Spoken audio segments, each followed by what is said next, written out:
Hello kids, how are you all? I hope all are fit and healthy at your home. आज हम पढ़ने वाले हैं Hindi subject lesson 2 मिलकर खेलो। डियर स्टूडेंट्स, लास्ट टाइम हमने lesson 2 की एक्सरसाइज नंबर 2, एक्सरसाइज नंबर 3 और भाषा ज्ञान की एक्सरसाइज नंबर 1 समझी थी। आज हम भाषा ज्ञान की exercise number 2, exercise number 3, exercise number 4 और एक्टिविटी देखेंगे। एक्सरसाइज नंबर 2, सही जगह पर अनुस्वार या अनुनासिक लगाओ। तो अनुस्वार मतलब कि बिंदु और अनुनासिक मतलब कि चंद्र बिंदु। अब हम यह जान लेते हैं कि अनुस्वार और अनुनासिक का उच्चारण क्या होता है और उसका प्रयोग शब्द में कब किया जाता है। तो अनुस्वार और अनुनासिक का उच्चारण आधा न और आधे म के रूप में होता है। जब आधा न और आधे म का उच्चारण सिर्फ नाक से हो रहा हो तब हमें अनुस्वार का प्रयोग करना है, और आधा न और आधे म का उच्चारण करते वक्त जब ध्वनि यानी कि आवाज मुंह के साथ साथ नाक से भी निकल रही हो तब हमें अनुनासिक लगाना है। और हिंदी शब्द के ऊपर जो हम लाइन करते हैं उसे शिरोरेखा कहा जाता है। यह जो हम हिंदी शब्द के ऊपर लाइन की है दिख रही है, तो उसे क्या कहते हैं? शिरोरेखा। तो चंद्र बिंदु का जो प्रयोग होता है वो उन स्वर की मात्राओं के शब्दों में किया जा सकता है जिस स्वर की मात्रा शिरोरेखा के नीचे हो। तो ऐसी कौन कौन से स्वर है जिनकी मात्रा शिरोरेखा के नीचे आती है?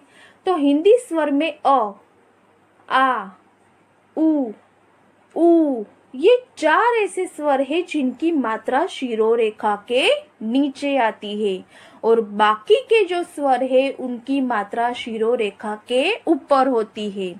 शिरोरेखा के ऊपर वाली मात्रा के अगर कोई शब्द में चंद्र बिंदु के उच्चारण का प्रयोग हो रहा हो तो भी उन शब्दों में अनुस्वार ही लगाया जाता है।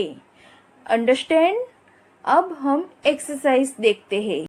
जैसे कि यहाँ शब्द दिया हुआ है अकित, लेकिन हम बोलते हैं अंकित। तो अ के बाद जो आधे न का उच्चारण कर रहे हैं वो करते वक्त सिर्फ नाक का प्रयोग कर रहे हैं, इसलिए हम अ पर बिंदु लगाएंगे। उसके बाद शब्द दिया हुआ है आँख, लेकिन हम बोलते हैं आँख।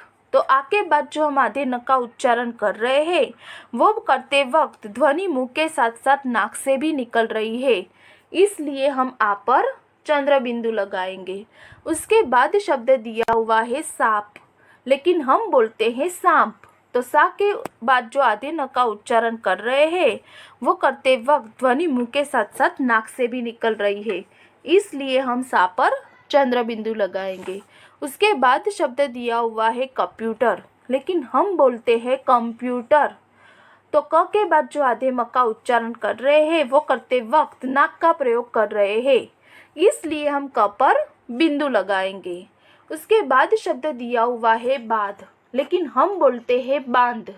तो बा के बाद जो आधे न का उच्चारण कर रहे हैं वो करते वक्त ध्वनि मुंह के साथ साथ नाक से भी निकल रही है, इसलिए हम बा पर चंद्र बिंदु लगाएंगे। उसके बाद शब्द दिया हुआ है आनंद, लेकिन हम बोलते हैं आनंद।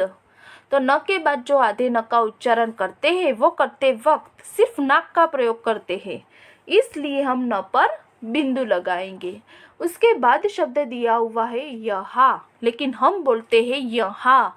तो हा के बाद जो आधे न का उच्चारण करते हैं वो करते वक्त ध्वनि मुंह के साथ साथ नाक से भी निकलती है, इसलिए हम यहाँ पर चंद्र बिंदु लगाएंगे। उसके बाद शब्द दिया हुआ है संभव, लेकिन हम बोलते हैं संभव। तो स के बाद जो आधे म का उच्चारण करते हैं वो करते वक्त ध्वनि सिर्फ नाक से ही निकल रही है, इसलिए हम स पर बिंदु लगाएंगे। तो बच्चों, इस एक्सरसाइज में आपको दिए हुए शब्दों को बोलकर ही सही जगह पर अनुस्वार और अनुनासिक की मात्रा का प्रयोग करना है। एक्सरसाइज नंबर 3, नीचे दिए शब्दों से वाक्य बनाओ। डियर स्टूडेंट्स, यहाँ हमें नीचे शब्द दिए हुए हैं, उन शब्द का उपयोग कर कर हमें वाक्य बनाने हैं। जैसे कि यहाँ शब्द दिया हुआ है धरती। धरती शब्द से वाक्य बन रहा है कि परी आसमान से धरती पर आई। दूसरा शब्द दिया हुआ है पट्टी। तो पट्टी शब्द से वाक्य बन रहा है कि बच्चे आंखों पर पट्टी बांधकर खेल रहे थे। तीसरा शब्द दिया हुआ है शरीर। तो शरीर शब्द से वाक्य बन रहा है खेलने से शरीर स्वस्थ रहता है।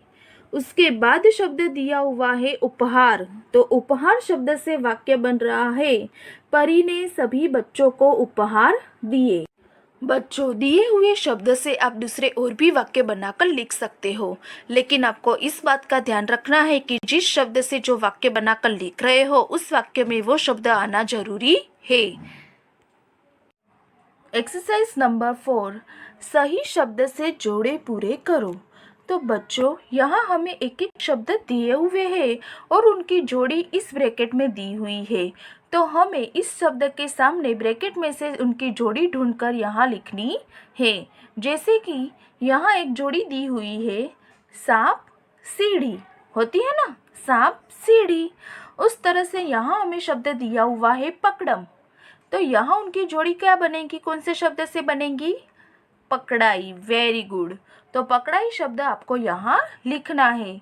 तो जोड़ी क्या बनी? पकड़म पकड़ाई। उसके बाद शब्द दिया हुआ है अंदर। तो उसकी जोड़ी क्या होगी? बाहर। Very good. तो आपको बाहर शब्द यहाँ लिखना है। तो जोड़ी बनेगी अंदर बाहर। उसके बाद शब्द दिया हुआ है आगे। तो उसकी जोड़ी क्या बनेगी? पीछे। Very good. तो आपको यहाँ पीछे शब्द लिखना है। तो जोड़ी बनी आगे पीछे। उसके बाद शब्द दिया हुआ है ऊपर। तो उसकी जोड़ी कौन से शब्द से बनेगी? नीचे। Very good. तो आपको नीचे शब्द यहाँ लिखना है। तो जोड़ी बनी ऊपर नीचे। उसके बाद शब्द दिया हुआ है हार। तो उसकी जोड़ी बनेगी जीत शब्द से। तो जीत शब्द आपको यहाँ लिखना है। तो जोड़ी बनी हार जीत। ओके, एक बार फिर से रीड करें। सांप सीढ़ी, पकड़म पकड़ाई, अंदर बाहर, आगे पीछे, ऊपर नीचे, हार जीत। खेल खेल में एक्टिविटीज़। एक्टिविटी नंबर 1, जो खेल हम घर के अंदर खेलते हैं उन पर स्माइली बनाओ और जो घर के बाहर खेलते हैं उन पर टिक लगाओ। तो बच्चों, यहाँ आपको नीचे खेल के चित्र दिए हुए हैं और उसके नीचे बॉक्स दिया हुआ है। तो जो खेल हम घर के अंदर खेलते हैं उस खेल का चित्र के नीचे जो बॉक्स दिया हुआ है उसमें हमें स्माइली ड्रॉ करनी है। और जो खेल हम घर के बाहर खेलते हैं उस चित्र के नीचे जो बॉक्स दिया हुआ है उस पर हमें टिक का निशान लगाना है। जैसे कि यहाँ सबसे पहला खेल का चित्र दिया हुआ है लूडो का।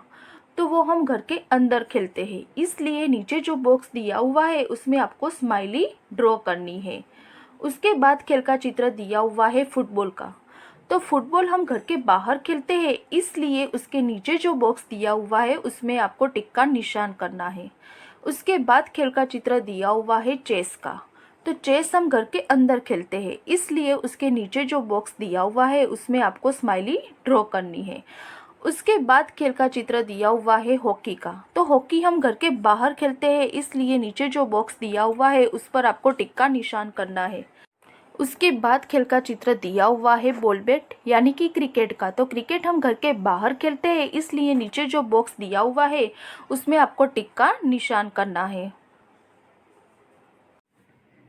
एक्टिविटी नंबर 2, कुछ खेल हम अकेले खेलते हैं और कुछ खेलों के लिए हमें साथियों की ज़रूरत होती है।